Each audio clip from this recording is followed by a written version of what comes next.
since then, I've been exposed to the artistic side of the world and creating things as I go. And I would say my most important aesthetic concept would be my idea. So for me, the core of every project I undertake is really the idea and the goal I'm trying to strive for in my work. Good evening. My name is Marcus Aline. I'm an artist from the south side of Chicago, and my work is symbolic of my exposure and experiences with the urban environment and my travels throughout the world. Hello, my name is Donna Radford. My work is to your right there in the middle. I started my art experience at a young age as well as everyone else, but I guess the overriding quality to what I do would probably be layers. I like layers, I like texture. I create texture, I do collage work, and when I'm painting, I like to layer.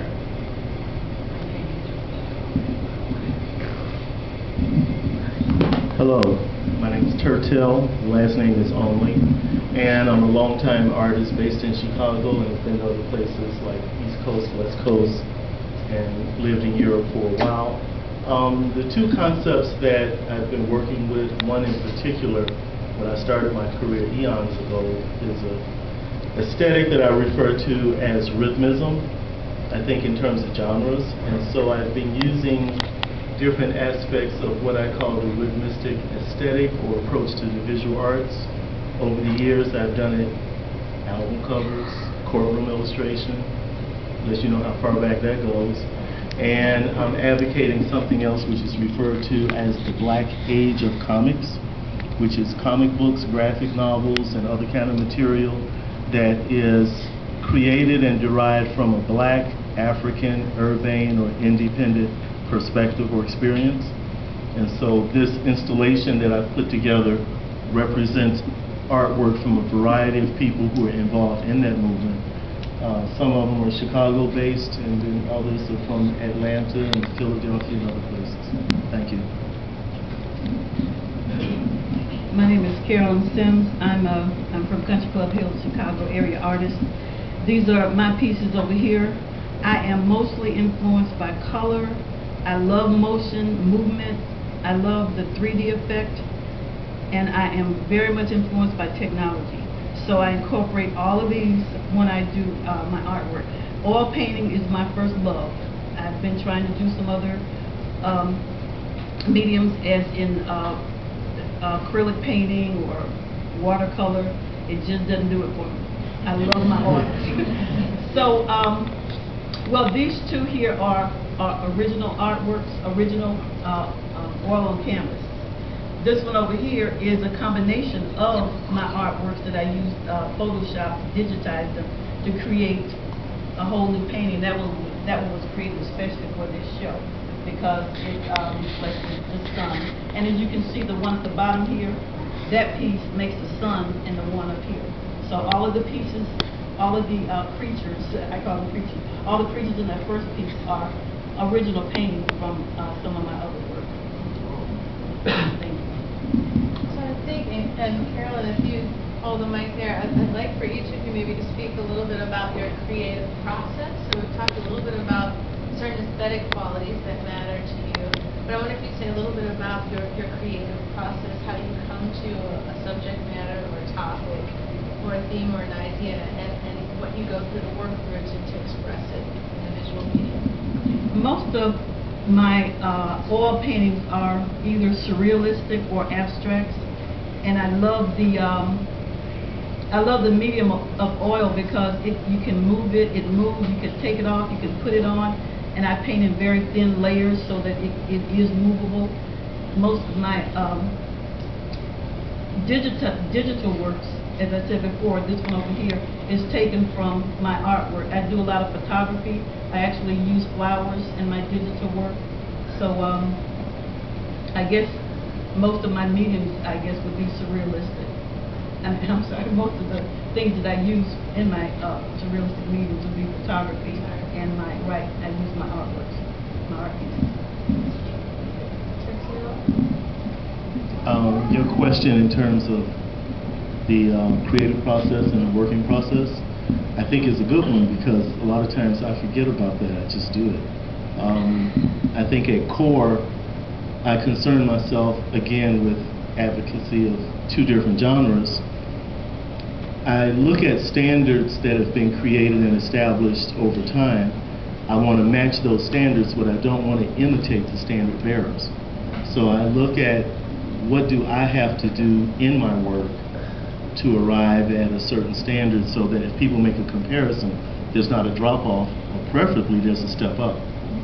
And I generate a lot of work, some spontaneously, some really planned out. I'll start typically with an ideal and look to embellish the ideal. And then later on I have the challenge of, do I package it in the domain of graphic novels and the Black Age of comics, or do I present it as fine art? And for most of my career, I spent a lot of time keeping fine art, illustration, and comic book work separate, just separate.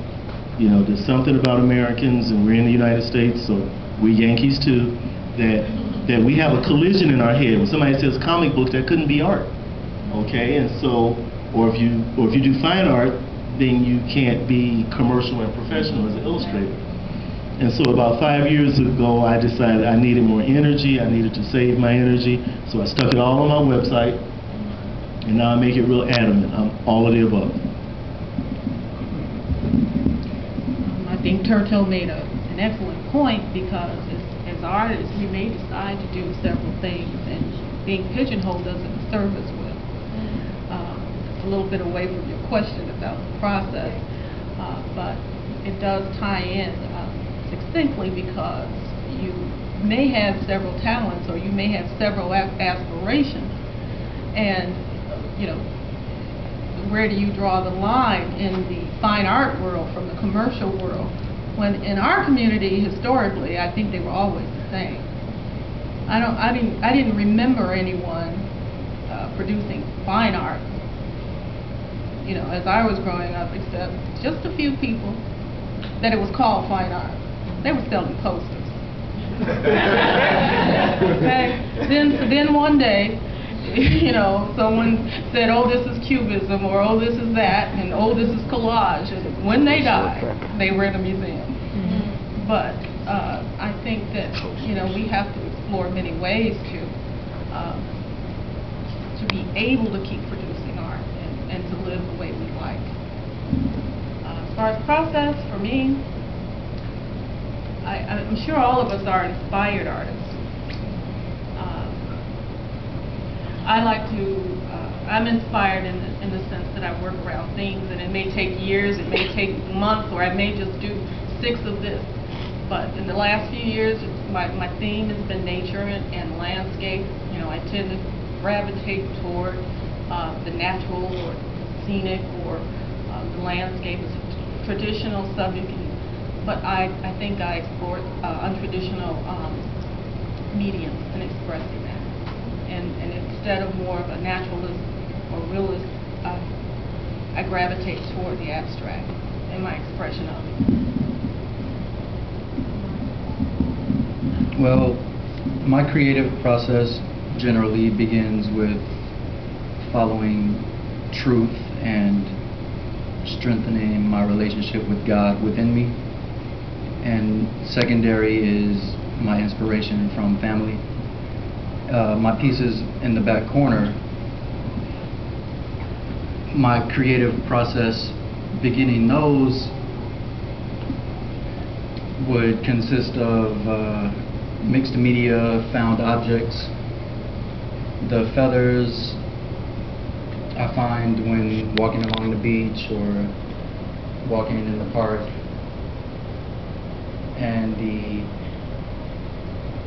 paint pieces are created as a collage from dried paint that I kind of just rip up into little pieces and form into mosaics. And the two larger pieces, I incorporate acrylic paints and paint markers to get the kind of scroll effects, and it's kind of symbolic of I guess cave painting to me. You know, I just kind of reflect what I see in society. But as a creative process in general, I could go on forever, you know, because I'm just inspired by so many different things. I do sculpture, you know, I paint, I work in a framing department, so I also am inspired by the technical aspect of a finished product, and I mean, I'm just inspired by pretty much everything. So in subtle ways, all of that comes through, but I don't like to make it so in your face. This is the message. You know, the message for the pieces with the flowers and the feathers are, you know, at the rate we're destroying the environment and the rainforest, those are going to be all the feathers and flowers we see. You know, the earth is very fragile, and there's a piece in the glass case that reflects that as well. And that's the message behind that, is that we need to start taking advantage of loving where we are and acting like we appreciate it before it's gone.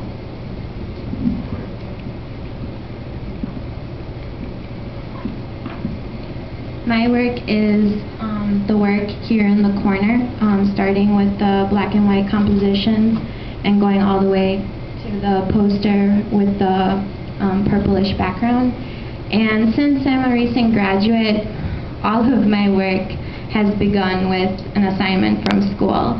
But then I try to go back and think about my interests, my hobbies, my personality, things that have happened in my life, emotions that I may be going through currently or in the past, and creating things based off of that.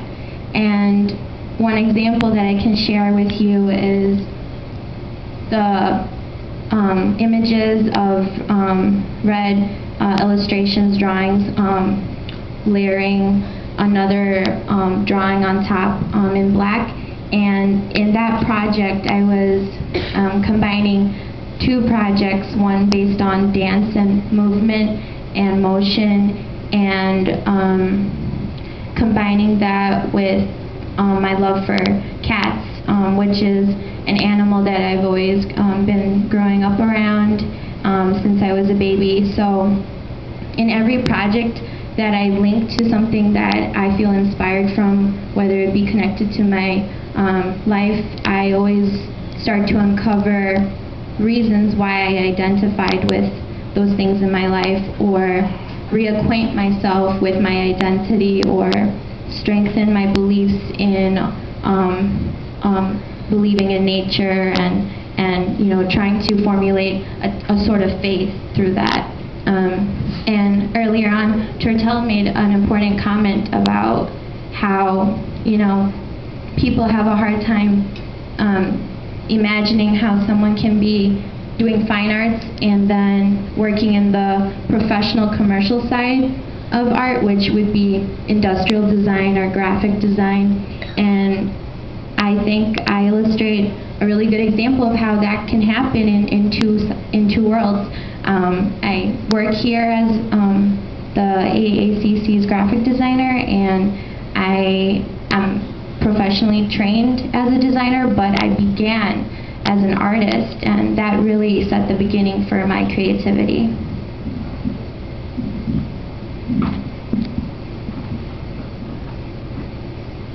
Me, I don't think I have really one way of, you know, coming up with themes. I know many times, you know, me and my wife may just be talking, and then, you know, we'll just, you know, come up with ideas. You know, I say they're always my ideas, but, you know,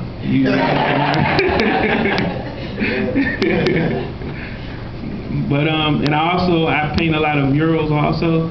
So sometimes, you know, I may have a certain subject matter, that I like to portray, or sometimes I may just get like a vision, or I see certain words in my head, and I try to find images that represent what I was thinking or what I saw.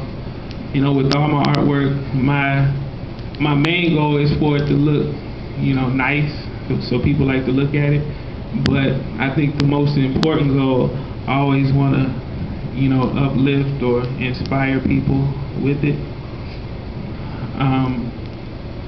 I would say, as far as me actually doing artwork, I would say most of my artwork is done like I put on a movie, and then I pull out my canvas, or if I'm working on a mural, I may spread the mural across the wall, and then I watch a movie. I'm working on painting. And I may just do that for a few weeks, or however long it takes. So also I'm a rapper also, so I like to look at it like I paint raps and I rap paintings. It's kind of one and the same. I would say it's just just really like a different medium to it. Also, many of my pictures have people in it. That's just because I enjoy painting people. I enjoy, I guess, looking at the kind of differences in the details in people and things like that. So I would say with these paintings in particular, actually the one that says "Hear Me Now," that's actually the album cover to my latest album I just put out. And that one, the theme of it is basically saying "Hear Me Now," but the theme of the album is pretty much talking about how a lot of people are saying a lot of things, but they're really not talking about anything. So hear me now, I'm pretty much saying hey, I have something to say, you need to hear it. The second painting, called Revealed, I think me and my wife were talking, and that was just something I came up with. I was kind of thinking about how at first many of us, I guess the idea how God kind of molds us, and we go through different things, and then we come out better, or He pretty much helps us get better. So the theme I have with that is first we're just like a rock. I guess it's kind of like the process of a diamond. It gets you cut off all the stuff you don't need, and then after that you have like a shiny rock.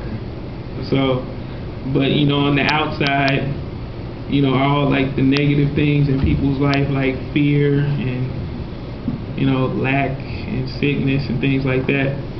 And that's just me. I'm like chiseling myself, and I'm revealing all of the good things, I guess you would say.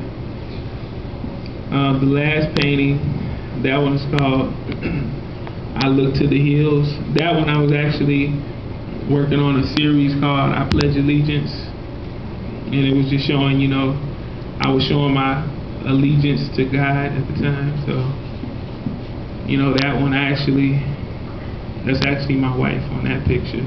She wasn't at the time though, but so I came up with the theme. I asked her if I could photograph her for it, and that's what I came out with. So that's about it. So I'm going to ask just a few more questions, and then I kind of want to open it up for everyone else if you have questions, and if there are issues among the panel that you'd like to discuss. One of the things that I think has been resonant with a lot of your work is the issue of community.